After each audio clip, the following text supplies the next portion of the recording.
अस्सलामुअलैकुम सामीन। 4 ज़िलहिज्जा और 23 जून हैं।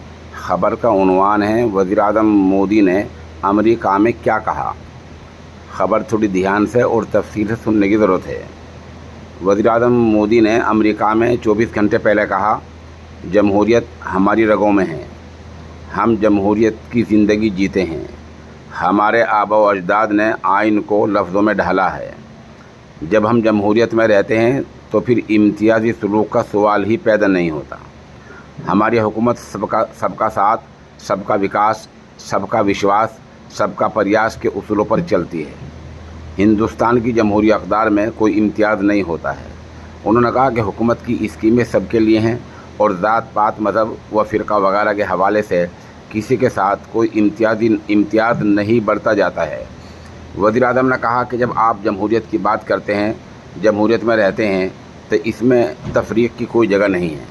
ज़ाहिर सी बात है, वज़ीर-ए-आज़म की जो पार्टी है बीजेपी और उसकी असल सरपरस्त आरएसएस, उनका ये एजेंडा नहीं है। वज़ीर-ए-आज़म ने एक तरह से झूठ बोला है। 2024 का इंतखाब इलेक्शन सर पर है।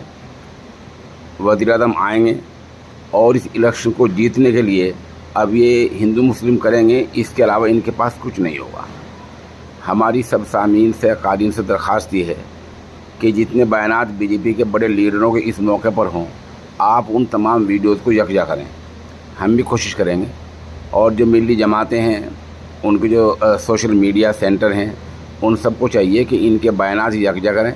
यकजा करके फिर उनको मंज़र आम पर लाएं, ताकि इनकी चीज़ें दुनिया के सामने आती रहें और सब इनको समझते और देखते रहें। वरना ये लोग झूठ बोलते रहते हैं और असल काम करते भी रहते हैं।